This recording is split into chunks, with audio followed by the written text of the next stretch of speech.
கிருபாகரனோட பையன் வந்து கோவமாக இருக்கிறத பார்த்துட்டு என்ன ஆச்சுன்னு சொல்லிட்டு அவர் கேட்க, உடனே வந்துட்டு இந்த மாதிரி பொம்பளைக்கு மாற்றிக்கவே மாட்டேங்கிறாங்க, ரொம்ப ஓவராக பண்ணுறாங்க, என்னை போய் டீ எடுத்துக்க சொல்லி கிச்சனில் எடுத்துக்க சொல்லி சொல்கிறாங்கன்னு ஒன்று திவாகர் இதாண்டா சாக்குன்னு சொல்லிட்டு இவங்க இப்படி தான் ஆடிட்டுருக்காங்க. அது எல்லாத்துக்கும் காரணம் அந்த இந்து தான், அவளால் தான் எல்லாம் கெட்டு போகிறாங்க அப்படி இப்படின்னு வந்துட்டு பில்டப் பண்ணி சொல்லிட்டு இருக்கிறாரு. இதனால் ரொம்பவே வந்துட்டு ஒரு மாதிரி வந்துட்டு கடுப்பாகி போயிடுறாங்க கிருபாகரன். உடனே நேராக உள்ளே போகிறாரு. போயிட்டு எல்லா பொம்பளைங்க வாங்க வெளியே அப்படின்னு சொல்ல, இப்போல்லாம் என்ன குளிர் விட்டு போயிடுச்சா, நான் ஜெயிலுக்கு போயிட்டு வந்ததுலேருந்துன்னு சுகுணாவை பார்த்து கேட்க, அப்படியெல்லாம் இல்லைங்க, அப்போ என்னத்துக்கு இந்த மாதிரியெல்லாம் ஆட்டம் போட்டுட்ருக்கீங்க, ஒழுங்காக இருந்துங்க, இது எல்லாத்துக்கும் காரணம் இவ தான். டே கர்ணா, முதல்ல வந்துட்டு அந்த இது மாட்டி விட்டது யார், ஃபோன் பேசினது யாருன்னு கண்டுபிடிச்சா அப்படின்னு சொல்லி கேட்க, இல்லை நான் கண்டிப்பாக சீக்கிரம் கண்டுபிடிச்சிடறேன், உடனே கண்டுபிடிச்சி ஆகணும், நீ கண்டுபிடிக்கல அவ்வளோதான், உனக்கு கொஞ்ச நாள் தான் டைம்ன்ற மாதிரி சொல்கிறாங்க. இவனெல்லாம் கண்டுபிடிக்க மாட்டான், நான் கண்டுபிடிச்சிருந்தேன் எப்பயோ பிடிச்சிட்டுருப்பேன், இவனெல்லாம் ஏமாற்றிட்டு இருக்கான் அப்படி இப்படின்னு திவாகர் ஒரு பக்கம் சொல்ல, இல்லைண்ணா நான் கண்டுபிடிச்சி கொடுத்துட்றேன்ற மாதிரி சொல்லிடுறாரு. அப்புறம் எப்படா கண்டுபிடிக்குதுன்னு யோசனையே இருக்கிறாரு.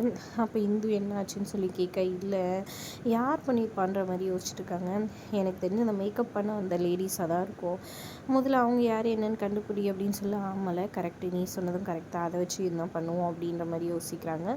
மறுநாள் கேடிக்கிட்ட சொல்லி வந்துட்டு சித்ராவோட கல்யாணத்துக்கு ஏற்பாடு பண்ணியிருந்தேன், அந்த வீடியோகிராஃபியில் போயிட்டு வீடியோ ஃபோட்டோஸ் எல்லாம் வாங்கிட்டு வராரு கேடி, எல்லாம் பென்ட்ரைவில் ஒன்று வாங்கிட்டு லேப்டாப் கொண்டு வந்து கொடுக்குறாரு. அதை இந்து வாங்கி ஓப்பன் பண்ணி எல்லாத்தையும் பார்த்துட்ருக்காங்க. பார்த்துட்டு கரெக்டாக அந்த மேக்கப் லேடியை வந்துட்டு கண்டுபிடிச்சிடுறாங்க. அவங்க 2 பேரும் வந்துட்டு ஜூஸில் எதுவும் கலந்து கொடுத்துட்டு கீழே வந்து ஒரு ஆள்கிட்ட வந்துட்டு கண்ணை காமிக்கிறத வந்துட்டு கரெக்டாக வந்து பார்த்துடுறாங்க.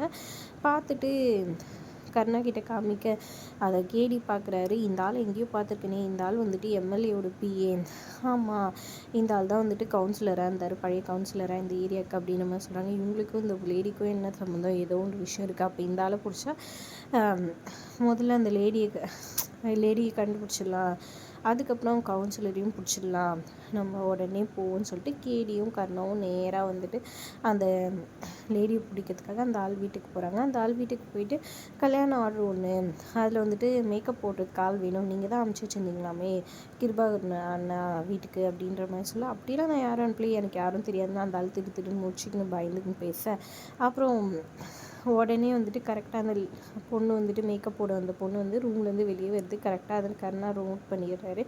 உடனே அது பாரு அந்த ரூம்குள்ளே ஒரு பொண்ணு இருக்குல்ல, ஒழுங்கு மரியாதையாக போய் கூட்டின்னு வந்துரு அப்படின்னு சொல்ல, அப்புறமா 3 லேடிஸ் வந்து நிற்கிறாங்க. இது யாருன்னு சொல்லி கேட்க, என்னோட மிஸ்ஸஸ் அப்படின்னு சொல்கிறாங்க. ஃபோட்டோ பார்த்து ஓகே இது ஓகே, பக்கத்தில் இருக்கிறது யார், அவங்க தெரிஞ்சவங்க, சரி தெரிஞ்சவங்களாம் இருந்துன்னு போகிறாங்க, அதுக்கு பக்கத்தில் இருக்குதே 3வது அது யாருன்னு சொல்லி கேட்க, அது வந்து அப்படின்னு முடிக்கிறாங்க. எனக்கு தெரியாதுன்னு சொல்ல, ஒழுங்கு மரியாதையாக சொல்லிவிடு அப்படின்ட்டு அங்குன்னு வந்துட்டு இது டேபிள்லேயே இடிக்கிறாரு.